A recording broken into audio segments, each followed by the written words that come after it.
আজ মুর্শিদাবাদ জেলার বেলডাঙ্গা থানার অন্তর্গত সুজাপুর অঞ্চলে এআইএমআইএম পার্টির জয়নিং সভা অনুষ্ঠিত হয়। এই সভায় উপস্থিত ছিলেন পার্টির বেলডাঙ্গার 1 নম্বর ব্লকের সহসভাপতি সহ আরো অনেক সদস্যগণ। এছাড়াও শত শত গ্রামবাসী এই সভায় উপস্থিত থেকে সভাটিকে সফল করে তোলে। দিনের পর দিন শত শত মানুষ তৃণমূল কংগ্রেস ছেড়ে এই মিম পার্টিতে জয়েন করছে। কেন, কি কারণে, আসুন সেটা জেনে নিই। অনেক তো রাজনৈতিক দল উঠে আসছে সামনে, কিন্তু যে এই মিম পার্টি আগামী দিনে কি এর ভবিষ্যৎ কি আরো বড় হতে চলেছে বেলডাঙ্গায়? অবশ্যই বড় হতে চলেছে। কেন এই পার্টি করবে না? এই যে মমতা সরকারের পার্টি, মমতা সরকার যে রাজনীতি করছেন, জাতি ধর্ম বর্ণ নির্বিশেষে রাজনীতি করছেন না। ইনি হিন্দু মুসলিম দাঙ্গা সৃষ্টি করাচ্ছেন। এই বিজেপি আর তৃণমূল এরা দুজনের ভাই ভাই ভাই। এই যে বাংলাদেশ থেকে যেমন বিজেপি নিয়ে আসছে, রোহিঙ্গা নিয়ে আসছে, তাদেরকে এমএলএ টিকিট দিচ্ছে। এমএলএ টিকিট দিয়ে আজ অসীম সরকার আজ এমএলএ হচ্ছে। আজ সেই রোহিঙ্গা আমাদেরকে বলছে আমরা রোহিঙ্গা।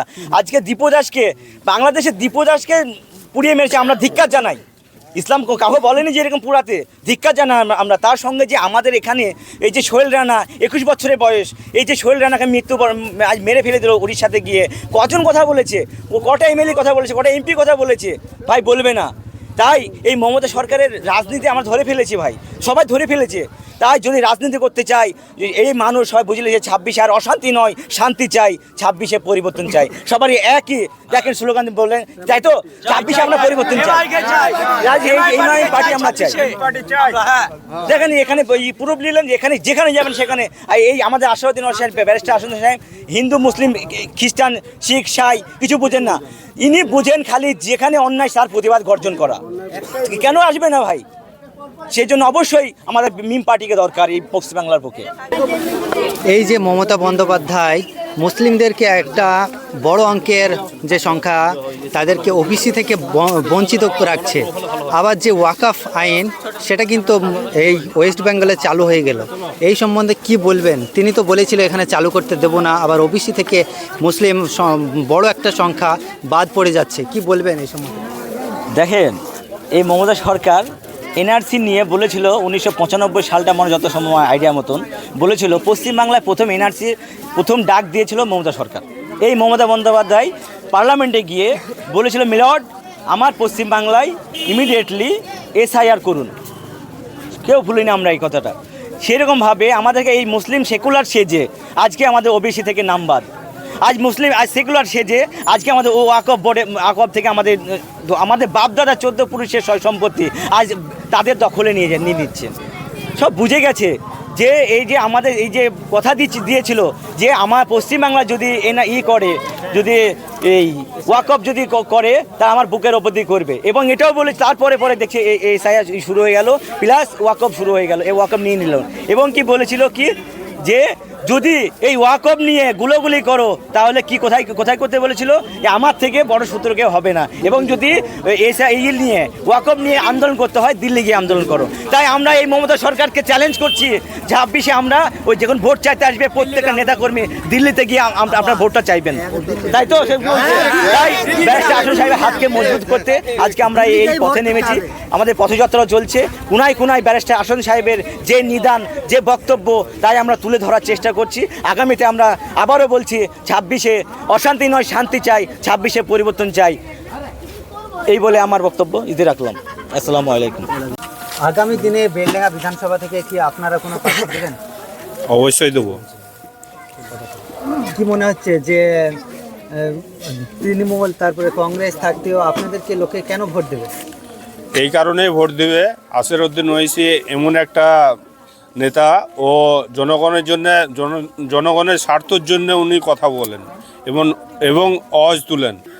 এবং ওয়ার্ড এলাকায় আমরা মিডিয়ার মাধ্যমে দেখেছি, এবং স্কুল কলেজ এবং ইউনিভার্সিটি মানে খুব ভালোভাবে ওখানে হচ্ছে। আমাদের এখানে কেন হচ্ছে না? এখানে না শিল্প হচ্ছে, না ইউনিভার্সিটি ভালো হচ্ছে। গরিব ছেলেমেয়ে যাতে পড়াশোনা করতে পারে ভালোভাবে, ইউনিভার্সিটি দরকার আছে। এখানে শিল্প দরকার আছে। এখানে শ্রমিকরা বাইরে যেয়ে যা মানে মার খাচ্ছে, এবং একজনা এই কিছুদিন আগে 2-4 দিন আগে একজনকে মেরেও ফেললো। তাই এনারা চাই যে এখানে শিল্প হোক, এখানে নিজের জেলাতে মানে কাজটা পাক, তাহলে এদের বাইরে যেয়ে মারও খেতে হবে না আর জানও হারাইতে হবে না। আর নিজের জেলাতে যদি কাজ পায় অবশ্যই তারা নিজের জেলাতে কাজ করে তাদের পেট চালাতে পারবে। তারা গরিব মানুষ, তারা পেটের জন্যই বাইরে যায়। তা পেটের জন্য বাইরে যায় আর পেটের জন্য বাইরে যে জানটাও হারাইতে হচ্ছে তাদেরকে।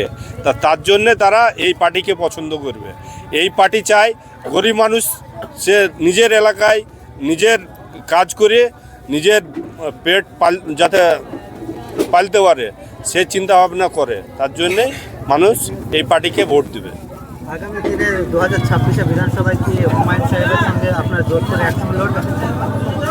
এই মুহূর্তে আমি বলতে পারছি না। এটা যদি সেরকম হয় তাহলে দেখতে হবে, এটা আগামী পার্টির ব্যাপার, এটা আমি একা বলতে পারি না। এটা আমাদের কি মুর্শিদাবাদের যুবকদের কোনো রক্তর দাম নেই বা জীবনের দাম নেই? একটা কিছু একটা ইয়ার তো একটা কিছু করার দরকার, যে এরকম ভাব যে প্রতি জায়গায় যাচ্ছে মার খেয়ে আসছে।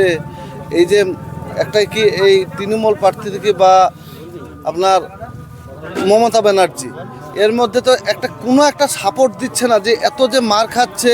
সেদিন একটা উড়িষ্যাতে একটা 21 বছরকার যুবক মারা গেল বা খুব অত্যাচার করে মারলো। একটা রমজান মাসে একটা ছেলে রোজা করেছিল, ওনাকেও পানির জন্য পিপাসায় মরে যাচ্ছে, তাও ওকে মারধর করে মেরে ফেললো। এগুলা কিন্তু খুব অন্যায় হচ্ছে, বা আমাদের মুর্শিদাবাদের ছেলেদের বেশি হচ্ছে। এটার জন্যই বলছিলাম। আপনার কি মনে হচ্ছে এইগুলো কেন হচ্ছে অত্যাচার? আমাদের বাংলা বলার কারণে না কিসের জন্য? না, কেননা বাংলাদেশি আমাদেরকে বলতে চাইছে যে ওয়েস্ট বাংলা মানে বাংলাদেশি, আমরা বাংলাদেশের নাগরিক, এই কথা বলতে চাইছে। কিন্তু আমাদের জন্মস্থান এখানে, আমাদের ওয়েস্ট বাংলা একটা নাম আছে, তবু আমাদের বাংলার কথার জন্য বলছে যে এরা বাংলাদেশি। হ্যাঁ, সেই জন্য মুসলিমদেরকে যেখানেই যাচ্ছে সেখানেই ধরে মারছে। এটা কিন্তু খুব অন্যায় হচ্ছে। মুসলিমের উপর অত্যাচার হচ্ছে না যে বাংলা বলছে তার উপরেই? এখন আপাতত আমাদের মুর্শিদাবাদের মধ্যে মুসলিমদেরকেই দেখছি বাংলাদেশি বলে মারছে বা মুসলিমই মারছে, কিন্তু অন্য হিন্দু জাতি বা অন্য জাতি এ সম্বন্ধে কিছু জানেনি বা নিউজও দেখতে পাইনি। আমাদের মুসলিমেরই মারধর করেছে। নিউজ আলাদা সব চুপ। আমার পরিচয় মোহাম্মদ বাসার উদ্দিন, বাড়ি আমার এখানে গ্রামে, এই সুজাপুর বেলডাঙ্গা। আপনি একবার বলুন যে আমার কলকাতার বুকে আজকের কত উড়িষ্যার লোক আজকে এখানে করে খাচ্ছে, তাদেরকে কিন্তু আমরা বাঁচাতে পারবো না। আপনি একবার সেই সরকারকে বলুন যে আপনি মুখ্যমন্ত্রী হয়ে আরেকটা মুখ্যমন্ত্রীকে বলতে পারছেন না যে আপনার রাজ্যকে ঠিক করুন।